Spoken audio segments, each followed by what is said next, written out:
Welcome to Art Swagger 2021 panel discussion. We are here with Donavon Brutus, one of the artists who actually is a part of the panel for the first time. So welcome. Thank you. Would Good you to like be here. to tell everyone a little bit about yourself?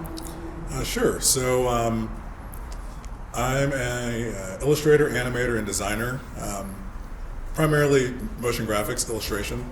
I've been doing it for about 13 or 14 years, and originally I'm from Arkansas. Then I worked and went to school in Florida for about 10 years, and then after that I came to San Francisco. Been here for about 5 years.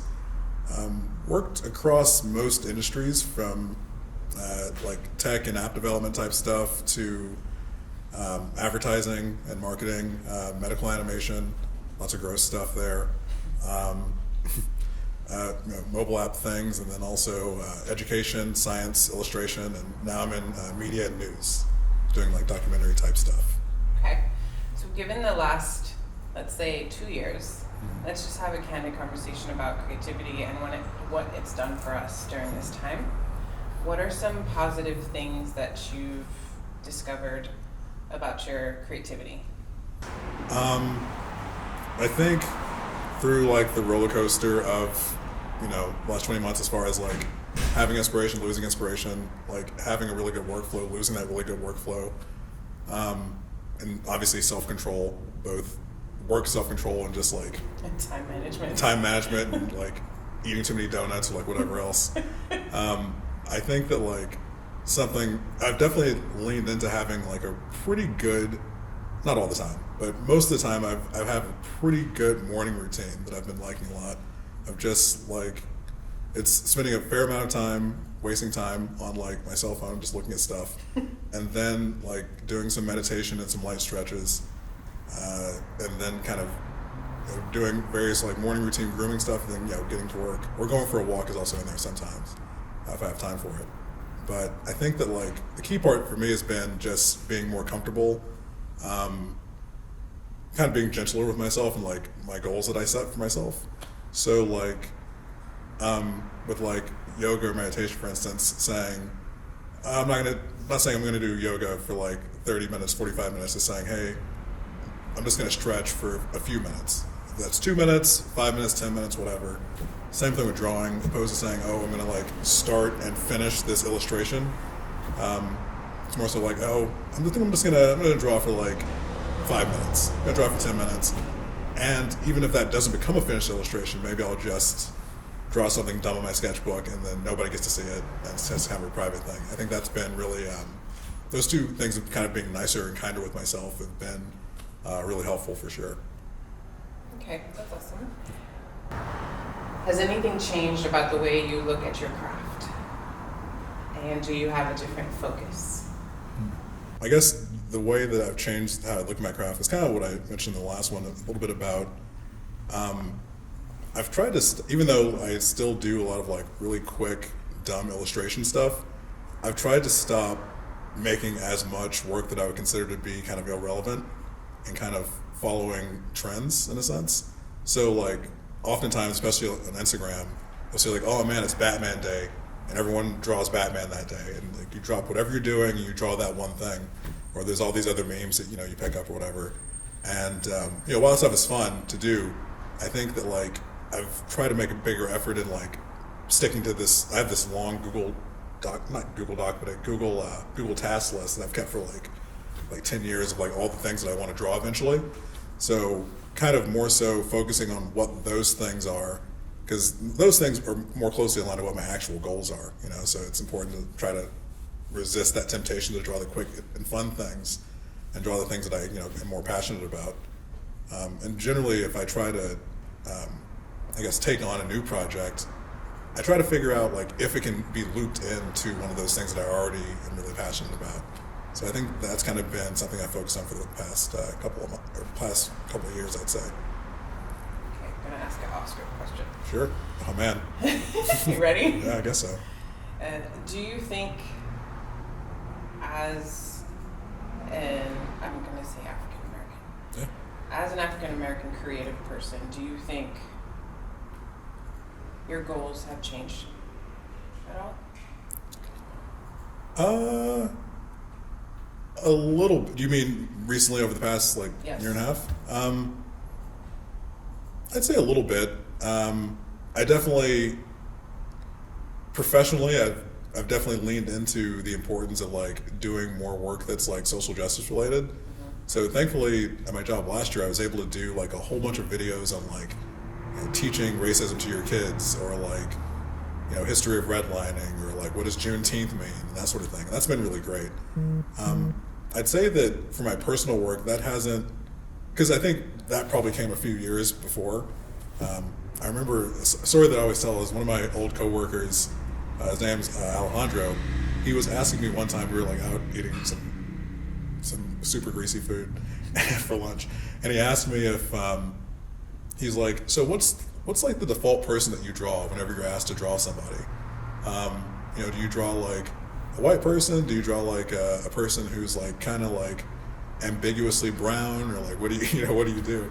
And I thought about it. I was like, oh man, I think most of the time I normally go for the ambiguous route, and he's Latino, and he was like, and normally I draw like a white person as my default person, right? And I was like, wow.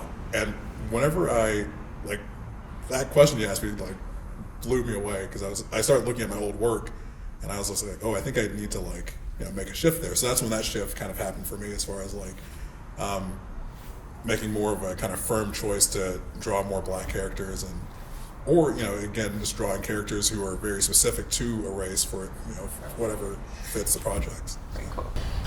What are 3 things, you probably answered this already, what are 3 things you do to replenish your creative skills? Other than those other things, I'd say that since I primarily work digitally, it's really, really great just to like get my sketchbook and do some observational drawing.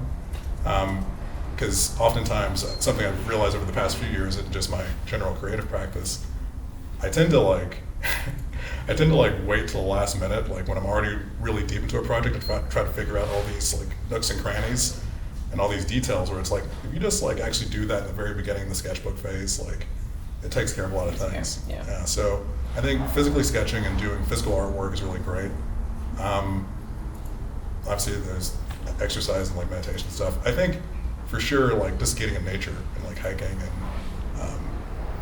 that's just always like a creative reset for sure. And then I think going anywhere new is interesting, even if it's like, I mean, obviously there's travel stuff, but just going anywhere new, like even in your city, is just like, oh, like what is this? I mean, being here, like this plant, like inspired by all these things that's in here. So. What are things you think we can do creatively to encourage more inclusivity and diversity in our industries? I think first and foremost, if you're a part of a minority group, having the courage to kind of tell your story and share those things if you're comfortable doing that. And then if you're not part of a minority group, kind of lifting those voices up and giving minority members that you work with space to share those things and to tell their stories. I think something that's also important is, I think whenever looking for talent and networking, I think the usual places that people go for these things are like colleges and networking events and whatever else, which even though all sorts of people from all walks of life go to these things, that's still a very like it's a very specific economical class, a very specific type of person who goes to these sorts of events.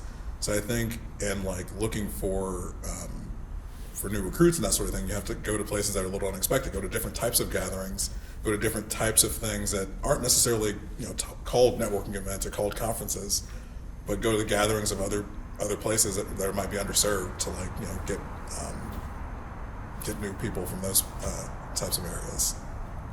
To segue off of what you just said, with regards to younger generations, and as you mentioned, like in underserved communities or communities that might not be necessarily exposed to creative careers, what are things you would encourage or say to younger, maybe people who would be open to exploring creative avenues in their future?